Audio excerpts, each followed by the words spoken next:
Assalamualaikum warahmatullahi wabarakatuh. Terima kasih kepada teman-teman yang sudah join di live kali ini. Kami kali ini akan mempresentasikan materi tentang berkomunikasi dengan anak. Materi berkomunikasi dengan anak-anak ini kami mengambil dari beberapa referensi. Yang pertama pada Communication and Interpersonal Skills in Social Work. Yang kedua, kami mengambil pada jurnal Al-Bahri, yaitu strategi komunikasi terhadap anak usia dini. Lalu kami mengambil jurnal Rafidah Hanum yang berjudul Mengembangkan Komunikasi yang Efektif pada Anak Usia Dini. Baiklah, sebelumnya setelah kami selesai presentasi nanti, kalian bisa menjawab di bawah. Yaitu Alfinza. Pada Alfinza, silakan. Assalamualaikum warahmatullahi wabarakatuh. Perkenalkan, nama saya Alfinza Pratama dari kelompok 12. Saya akan membaca tugas kelompok kami, itu kelompok 12, tentang berkomunikasi dengan anak-anak. Yaitu bagaimana cara mengoptimalkan komunikasi berkenaan dengan interaksi pada anak usia dini. Bisa kita ambil dari lingkup keluarga, melalui pola komunikasi tepat seiring dengan kemampuan berbahasa orang tua yang akan ditransfer pada anak lewat komunikasi yang efektif. Maka segala hal positif berkenaan dengan tumbuh kembang anak yang sesuai harapan akan terpenuhi. Baiklah, selanjutnya slide yang kedua.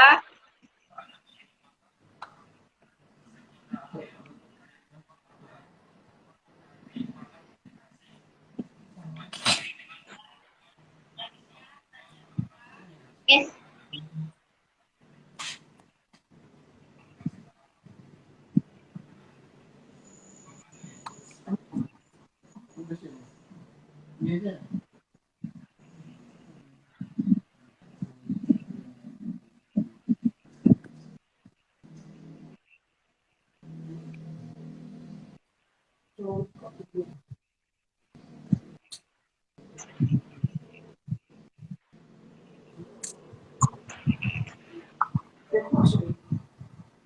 Selanjutnya, slide yang kedua yaitu kesulitan berkomunikasi. Sejumlah besar anak mengalami kesulitan komunikasi, mungkin sekitar 6%. Mungkin ada beberapa contoh kesulitan anak dalam berkomunikasi ini, yaitu yang pertama, beberapa anak yang menggunakan bahasa isyarat, seperti bahasa isyarat Inggris, atau berbicara bahasa lain tetapi bukan bahasa Inggris. Yang kedua yaitu anak-anak yang memiliki gangguan pendengaran atau penglihatan. Yang ketiga, ketidakmampuan belajar atau fisik atau penyakit membatasi gerakan atau produksi bicara.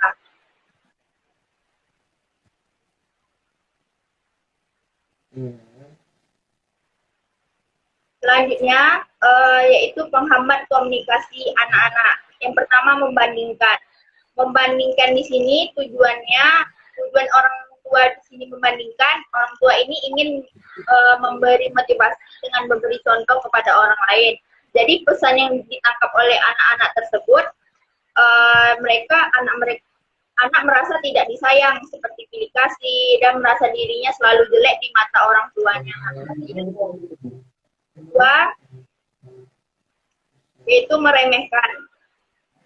Tujuan orang tua meremehkan ini adalah selalu menunjukkan ketidakmampuan anak dan merasa orang tua merasa lebih mampu. Tetapi pesan yang diterima oleh anak itu yang bisa ditangkap oleh anak-anak, anak-anak merasa tidak berharga dan tidak mampu. Seperti itu. Yang ketiga, mengancam. Tujuan orang tua mengancam adalah agar anak patuh dan menurut dengan proses yang cepat. Pesan yang dapat diterima oleh anak ini yaitu anak merasa cemas dan selalu mengalami ketakutan. Jadi asal orang tua mengancam anak-anak, mereka itu merasa takut. Kenapa ya aku diancam terus seperti ini, selalu diancam seperti ini. Jadi anak-anak merasa cemas dan takut. Semua orang tua lalu mengancam mereka. Yang keempat yaitu meminta. Tujuan orang tua memerintah adalah orang tua ingin mengendalikan masalah dengan cepat dan praktis. Jadi pesan yang dapat ditangkap oleh anak-anak tersebut yaitu mereka harus jadi anak tidak mempunyai pilihannya itu. Kelima, menyalahkan. Jadi tujuan orang tua menyalahkan ini adalah orang tua ingin menunjukkan kesalahan anak sehingga tidak diulang kembali. Jadi pesan yang dapat ditangkap oleh anak itu merasa tidak pernah benar dan baik di mata orang tua. Yang keenam, menasehati. Tujuan orang tua menasehati adalah agar anak tahu mana yang baik dan mana yang buruk. Tapi pesan yang dapat diterima oleh anak tersebut, orang tua terlalu bawel, sok tahu, dan membosankan bagi anak-anak tersebut. Yang ketujuh yaitu membohongi. Tujuan orang tua membohongi adalah agar urusan menjadi gampang dan mudah serta anak tidak bertanya-tanya lagi. Tetapi pesan yang dapat diterima oleh anak-anak itu semua orang dewasa tidak dapat dipercaya, suka bohong. Jadi kalau orang tua bahwa anak-anak tersebut, bahwa orang tua tersebut selalu berbohong kepada mereka tentang apapun itu demi kebaikan, demi menjadi urusan gampang dan mudah. Kedelapan yaitu menyindir. Tujuan orang tua menyindir ini adalah memotivasi, mengingatkan, dan tidak selalu melakukan kesalahan dengan cara menyatakan yang sebaliknya. Yaitu sangat menyakiti hati dan perasaan. Selanjutnya, bisa tidak. Ini saya. Ya. Jadi datang masa kerja. Oh, ini kelompok aku ini tak jelas nih. Aku ada kelompok itu. Oke. Siap ya, duluan ya. Yo, Assalamualaikum.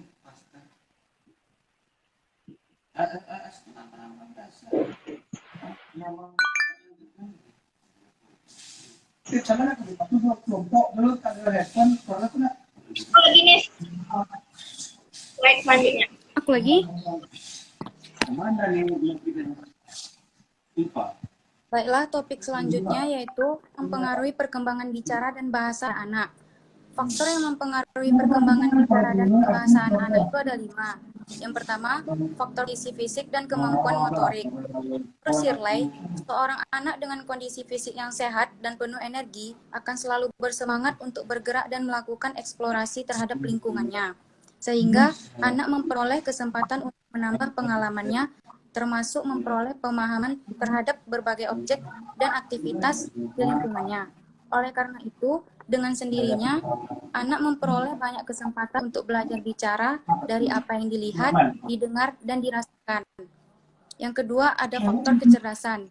Menurut Midberry dan Eisenson,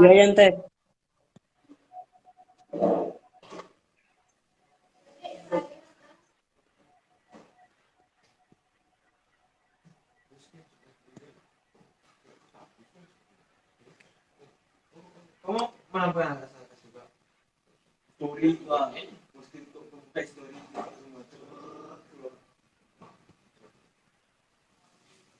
aku banyak telan aku lakukan untuk konten-kontennya aja yang penting tuntutan itu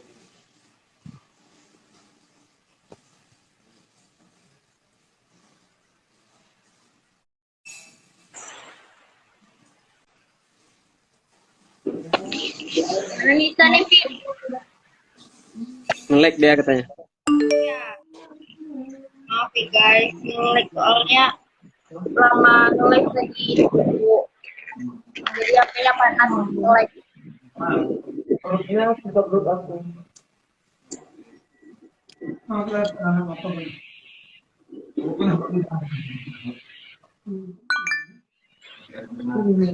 Itu kali. Tapi abang itu kali Tapi memang nama dia kali itu kan.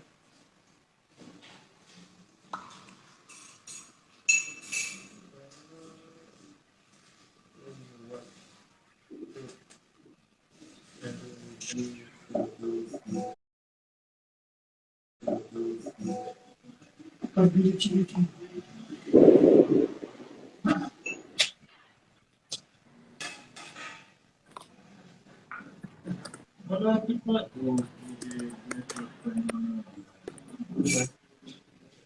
Kalau kita buat new gitu ini, apa jadi?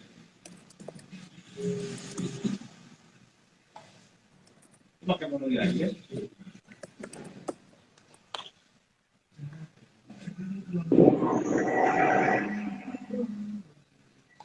Ini selanjutnya udah. Aku lagi kan? Iya, sebagai faktor. Faktor lagi.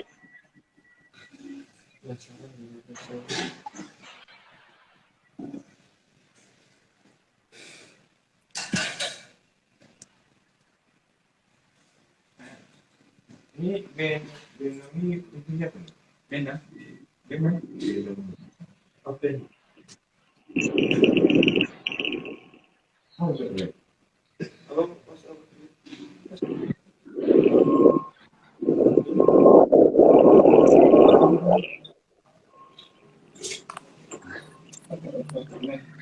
Faktor yang mana?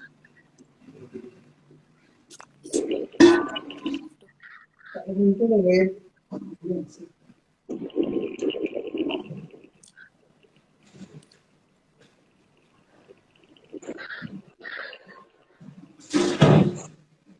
Apa tuh? Apa Bi?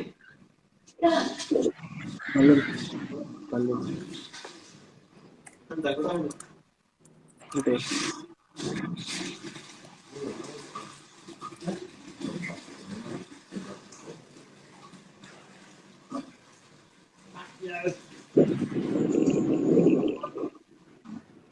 Silakan ya, Bi.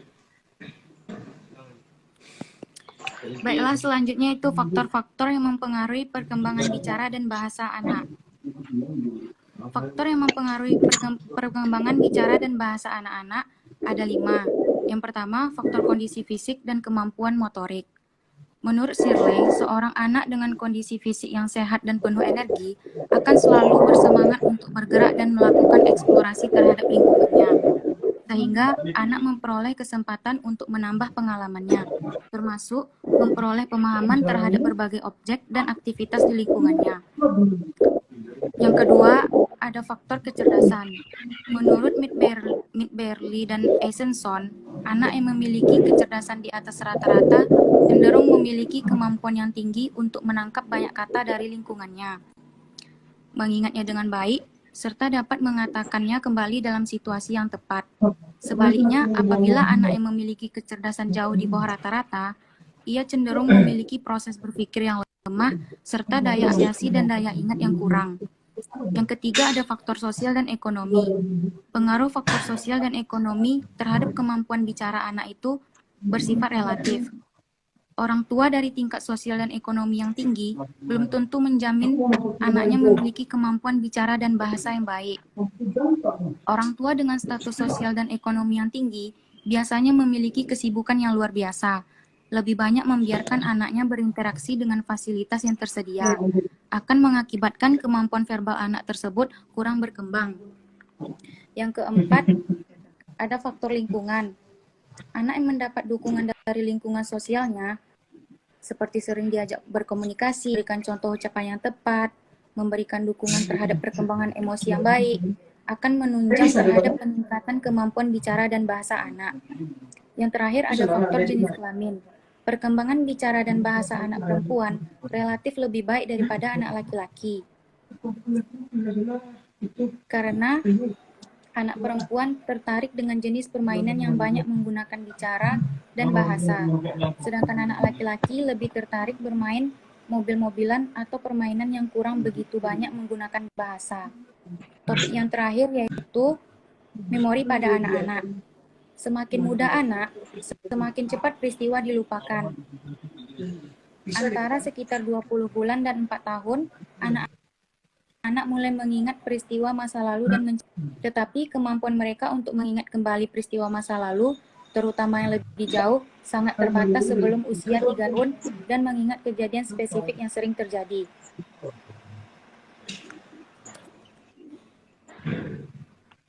Udah? Dah. Udah. Sudah. Sekian presentasi kami.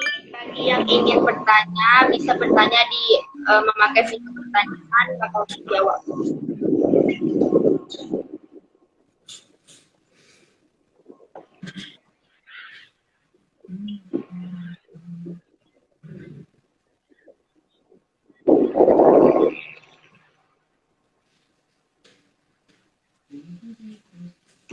PPT-nya udah kami kirim ya di grup, guys.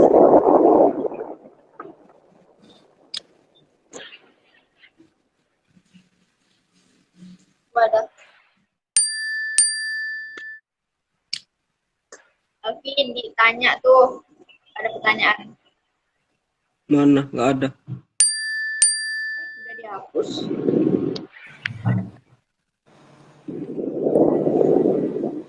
Nggak ada. Nggak ada pertanyaan.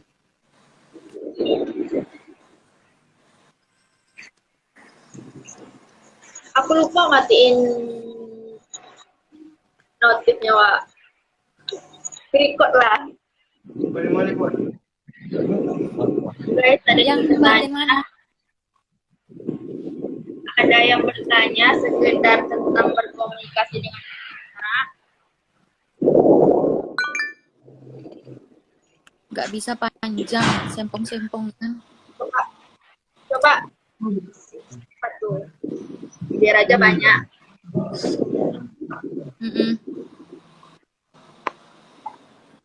Namanya apa? Sebut. Sepanjang.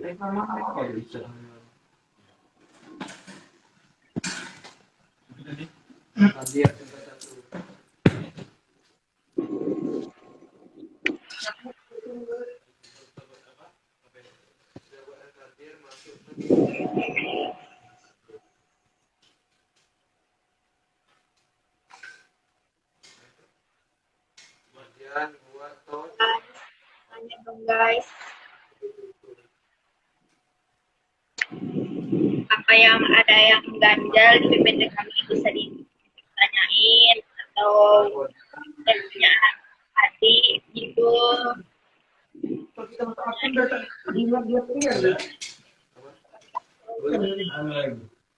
Ya, kemudian RM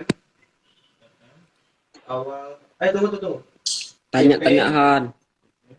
Awal tertipu. Ayo Raihan. Tuh, udah ada. Bagaimana pendapat Alvin cara mengatasi mental anak yang terlalu sering dimarahi? Itu, Vin. Bagaimana cara mengatasi mental anak yang sering marahin?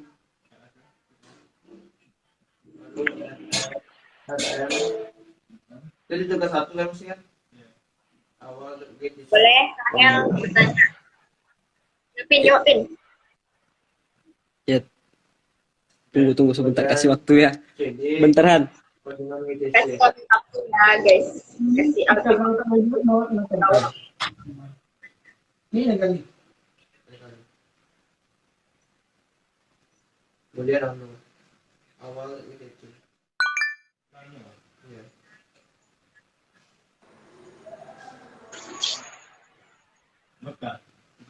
Tugas satu berkah. Pertanyaannya, bagaimana cara memperbaiki mental anak yang sering dimarahi ya? Dari siapa tuh silang namanya? Dari siapa yang nanya nih? Sama Rehan. Ya, dari Raihan underscore Nawar. Oh, baiklah. Saya akan menjawab pertanyaan dari Muhammad dari Rehan Al-Munawar. Cara untuk memperbaiki mental anak yang sering dimarahi adalah yang pertama, tunjukkan kalau kita misalnya sebagai orang tua sayang kepada anak dan tanyakan kepada anak kesalahan apa yang kita perbuat. Terus jangan ragu untuk minta maaf. Terus jika ada waktu luang, ajak anak untuk pergi liburan atau kemana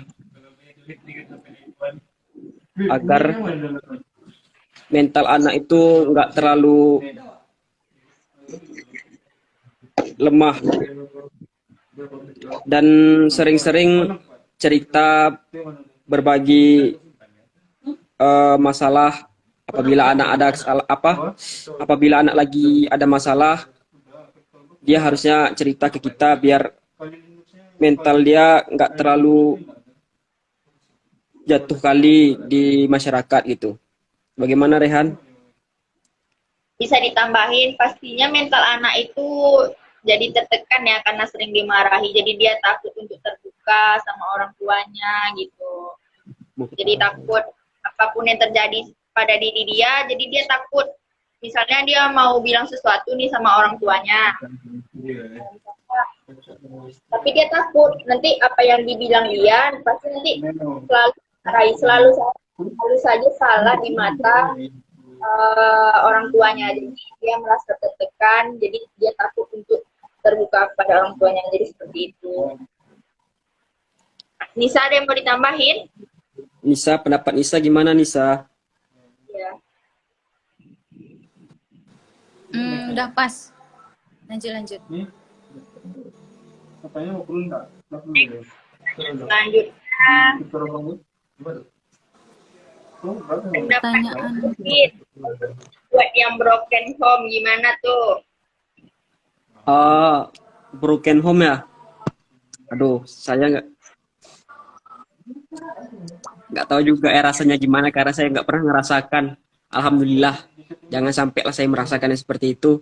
Tapi yang jelas buat teman-teman orang di luar sana yang merasakan broken home itu gimana ya? Jalani aja lah. Ya, seperti itulah. Kekurangan kasih sayang dari orang tua gitu. Mungkin orang tuanya lagi sibuk. Ya. Kalau seperti orang yang nggak broken home kan selalu ngumpul sama orang tua. Ya. Jadi kalau solusi kita sebagai anak yang mempunyai keluarga yang broken home itu ya kata-kata kita lah untuk mengajak orang tua kita walaupun itu lagi udah pisah ya. Jadi Ya. kita ngajak sesekali untuk makan bersama gitu, mendengar cerita-cerita yang ingin kamu sampaikan kepada kedua orang tuamu gitu. Ya, dan intinya jangan terlalu sibuk dengan urusan masing-masing lah gitu. Bisa juga terbuka walaupun orang tua kalian udah bisa. Ya. Jangan beda-bedakan orang tua. Jadi kan orang tua tuh merasa sedih gitu, kenapa ya gini lalu dibeda-bedain. Jadi kasih sayang kita tuh sama orang tua harus sama rata.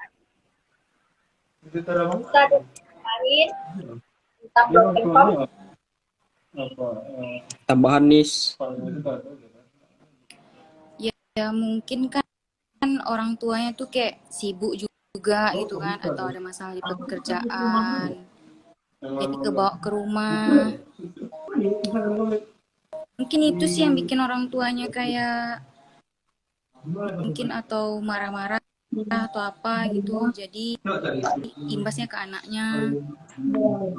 Mungkin itu aja sih. Ya, pertanyaannya dari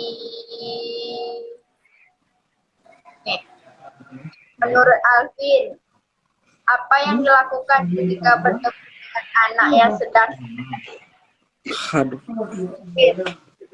3 orang nanya ke aku semua. Ya Allah. Nanti kan kami bantu, kita kan sharing di sini. Men, mm, Jadi kalau ada yang kurang dengan kami, apa yang dilakukan ketika bertemu dengan anak yang sedang stres? Ya, kalau anak tuh lagi stres, kayak lagi ada masalah sekolah atau apa gitu, diajak duduk, cerita, sharing kan, gimana. Kalau dia stres karena cinta tuh menurut saya nak wajar tuh ya. Tapi kalau masih karena sekolah tuh wajar-wajar aja, mungkin banyak tugas, apa, ada bermasalah dengan gurunya. selalu motivasi bagi anak-anak yang Ya, stres, harus bisa. intinya tuh jangan buat anak tuh semakin stres lah. Jangan menekan terus ya, jangan menekankan Ya. anak tua gini gitu. Jangan di apa?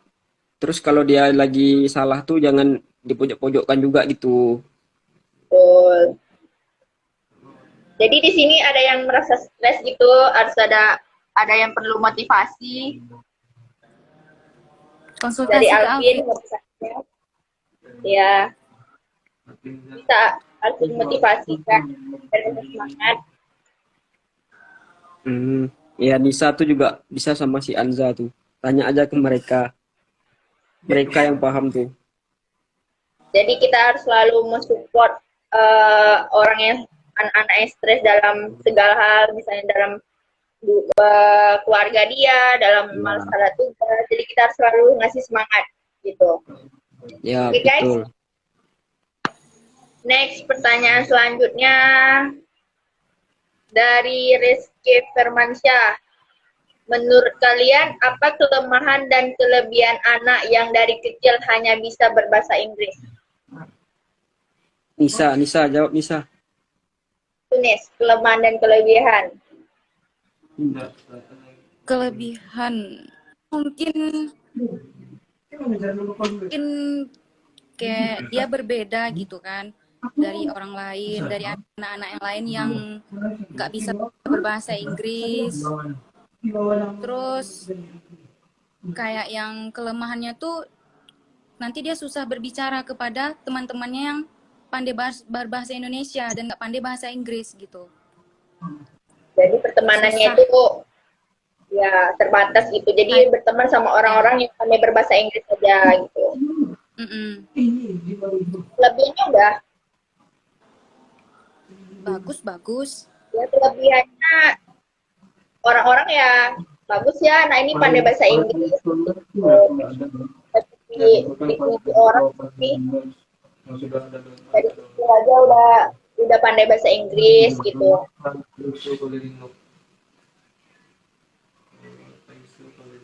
Ada yang mau ditambahkan, Wei? Iya, mungkin dia dari kecil tuh. Woi, terbakar tuh. Rahel, kok nggak bisa ketiknya ya? Kalian nih nunggu aja tidak dimatikan. Karena kami menjawab pertanyaan yang jadi fitur pertanyaan kalian kalau di komentar itu kurang gitu.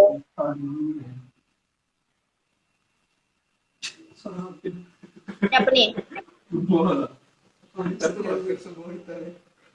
Udah. Air, gimana masa air? Airnya tumpah. Next question dari Riko Daruli 11. Apa pendapat kalian? Parents apa ya? Apa skip parent tuh? Itu dia. Kayak apa gitu loh, kayak orang tuanya ketat gitu. Oh, gitu. Kita yang selalu menuntut anak harus tinggi gitu ya standarnya. Oh, gitu. Luan Anza, pendapat Anza gimana? Ya sebenarnya bagi aku misalnya nih aku mempunyai orang tua yang strict parent kayak gitu, aku merasa tertekan sih. Lalu harus bagus, harus lebih dari orang. Jadi kan sebenarnya anak itu mempunyai kemampuan masing-masing gitu. Mempunyai kemampuan masing-masing. Jadi apapun kemampuan yang udah dipunyai anak tuh seharusnya orang tua mendukung, lebih mensupport. Jangan selalu harus anak itu nomor satu di hadapan orang gitu. Berarti gitu sih. Memang sih bagus apa namanya orang tua itu lebih tegas pada kita harus juara satu gini. Tapi kan kemampuan anak nggak harus nggak seperti orang-orang yang luar sana ya kan? Ya, Kalau menurut kalian gimana? Nisa dulu, Nis. Menurutku bahkan cuman tapi pastilah ada dampak buruknya juga gitu kan. Jadi nanti anak-anak itu bakalan nggak bahagia gitu atau depresi, Itu suaramu. terus atau dia nanti bisa apa? Jadi berbohong, Betul. terus itu nanti jadi kayak nggak percaya diri gitulah gitu. Udah. Alvin gimana? Menurut saya kalau kayak orang tua yang terlalu mengekang, bisa dikatakan mengekang nggak sih yang kayak gitu tuh? Atau terlalu ketat? Sebetulnya nggak baik sih untuk mental anak. Apalagi kita kan nggak tahu mental semua orang tuh kan berbeda-beda. Mungkin ada anaknya yang bahasa sekarang apa namanya baperan. Jadi kalau ditegur sedikit dia kayak merasa kalau dia tuh salah terus gitu. Jadi ya selama menurut saya dia melakukan hal baik-baik aja ya hal yang positif nggak apa-apa sih gitu. Ini dari Rizky tambahan strict parents itu yang mau keluar rumah sebentar dibolehin. Iya, Kalau kan bagi, kayak orang tua yang ngekang itu kan. ya, kalau bagi perempuan ya pasti ada harus jam pulangnya nggak seperti laki-laki. Tapi ada juga sih laki-laki yang digituin harus ada jam batas keluarnya. Oke, pertanyaan selanjutnya udah semua ya? Udah berapa? Ada 5. Nih dari Rahel, apa pendapat tentang anak kecil yang mengenal gadget di saat diajak berbicara tidak didengarkan, bahkan membantah karena keasikan gadget berkekerasan. Ya, kalau mempunyai anak kecil ya jangan diberi gadget dulu. Kan, Pin? Iya, nggak kayak ada itulah, ada waktunya lah gitu kan ngasihnya.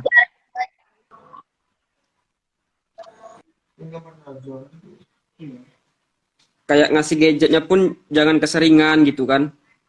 Harus ada batas waktunya misalnya. Ya, Hari tertentunya juga, misalnya hari libur, hari Minggu, kan lagi nggak sekolah. Kasih pun gadget harus misalnya 1 jam gitu, harus bermain gadget 1 jam. Setelah itu nggak boleh gitu. ya, Biar anak-anak itu nggak terlalu terlalu fokus bermain gadget gitu. Kalau soal anak-anak yang diajak berbicara tidak didengarkan, bahkan membantah nggak asik gadget. Mana tuh nih? Tadi ajak berbicara tidak didengarkan, bahkan membantah. Apa ya? Apa ya? 350.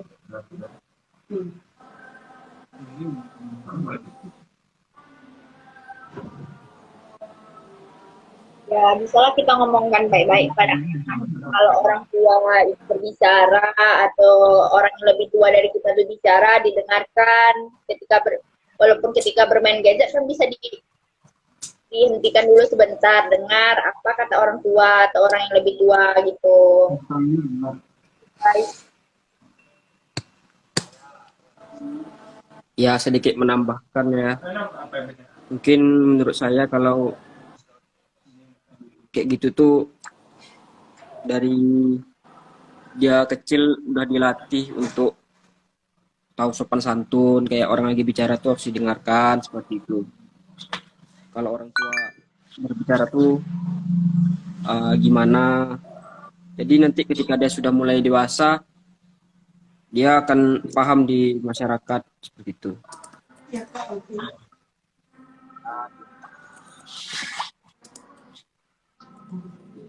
lanjut pertanyaan dari Rahmat Hidayat. Bagaimana menurut kalian tentang orang tua yang selalu memarahkan anaknya menggunakan fisik? Apakah benar? Ini siapa yang jawab dulu aku? Ya, duluan lah. Bagaimana Anda sebenarnya tidak bagus ya seperti itu, lebih terkena mental anak-anak sih kalau orang tua yang selalu memainkan fisik terhadap anak itu. Jadi anak itu merasa tertekan, takut untuk berjumpa orang-orang di luar sana jadinya gitu. Itu efek sampingnya ketika orang tua selalu memarahkan anaknya menggunakan fisik seperti itu. Kalau Alvin gimana, ada tambahan? Orang tua yang Menurut selalu saya, memarahkan. kalau menggunakan fisik tuh lebih ke latihan militer sih menurut saya. Lebih seru masuk itu aja ya. Militer. Ya, ya kan yang militer tahulah siapa kan. Jadi kalau seperti itu tuh kira-kira nggak apa-apa sih bagi anak laki sesekali dapat tangan tuh kayak biar badannya keras juga kan di luar. Biar dia tahu kalau hidup nih nggak mudah kan. Makanya tangannya aja sesekali nggak apa-apa. Tapi kalau tiap hari ya sakit juga. Bahaya lah. Ya, tapi Tiap kalau Gitu lah. kesalahannya nggak fatal nggak mungkin lah. Bisa diomongkan baik-baik gitu.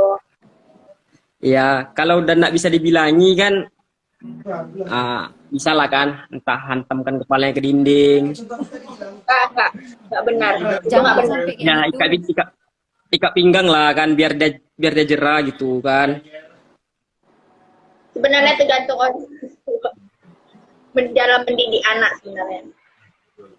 Iya, tapi kan anak sekarang kan udah agak berbeda ya, mungkin lebih kayak yang dilihat dia tuh yang kayak di dunia maya tuh seperti itu, jadi kayak dia meniru yang dilihat dia seperti itu.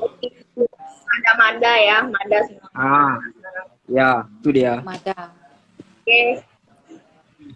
Sudah pertanyaan dari Rahmat Hidayat. Lanjut pertanyaan dari Rizky Alfarido DMK 09. Bagaimana pendapat Abang, Bang Alvin? Pendapat Alvin abang duluan. bagi orang tua. Aku duluan ya. Ya. Menurut aku gimana? Kayak pacaran tuh sekarang kayak udah jadi hal yang lumrah lah, Iya. ya kan? Nggak mikir terus atau apa? Wah, lu ngaca. Ya. Jadi kalau ya mungkin ada kesiapan bilang kayak nggak mau pacaran, tapi ya pacaran ya namanya juga manusia kan, tempatnya salah, hilap dan dosa.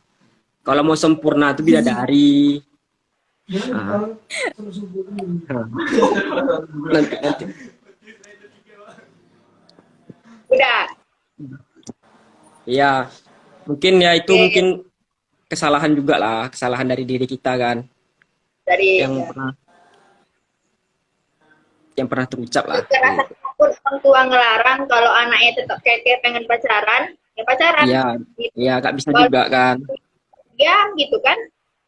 Ya, Ada orang kayak Tergantung gitu. anak. ada Iya, orang kayak dan- gitu. Ya kan Nisa, Anda ada orang kayak gitu kan?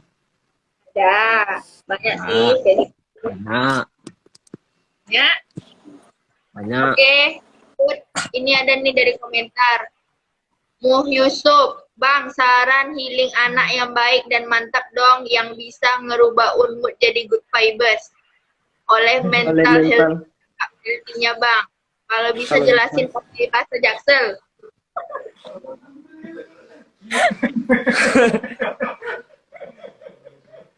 Ah, siapa nih yang ngetik nih? Siapa? Pertanyaan dari siapa tuh? Muhammad Nggak Yusuf ya? tahu ini. Iya, itu tuh temanmu atau anak kita? Si Usup. Oh, Muhammad Yusuf. Nggak tahu, Sup. Belum pernah ke Jakarta juga aku, Sup. Nggak tahu kayak Udah. mana. Padahal dia bilang pacaran itu haram, demi Allah lagi. Siapa sih yang bilang demi Allah, guys?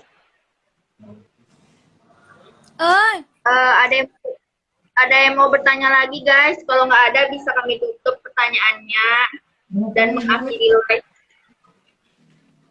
Tuh ada yang mau yang menambahkan? Baju baru nih, Bi. Jadi kalau kita misalnya punya adik atau apa gitu, berilah yang kelakuan yang baik di depan dia. Jadi dia bisa merekam apa yang baik di itu. Jangan kayak kelakuan kita tuh kita tampilkan di depan adik-adik kita kan nggak bagus. Nanti bisa ditiru-tirunya gitu guys. Bagus.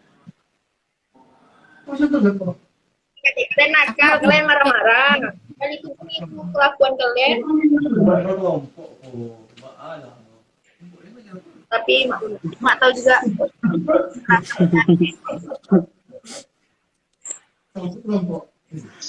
Kelompok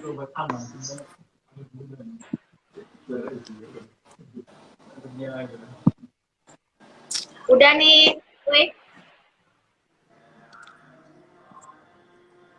kayaknya udah. udah.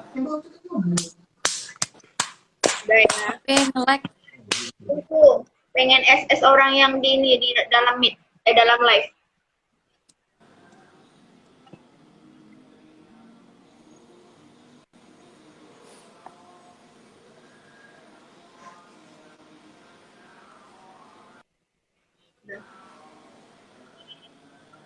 Bella, sekian hasil dari presentasi kami dan tanya jawab hari ini. Jika kami jawabannya kurang dan mohon maaf atas kelamaan nunggu di awal tadi ya guys. Soalnya ada kendala HP-nya nge-lag dan panas. Baterai Anda 25%. Wabillahi taufiq wal hidayah. Wassalamualaikum warahmatullahi wabarakatuh. Waalaikumsalam warahmatullahi wabarakatuh. Warahmatullahi wabarakatuh.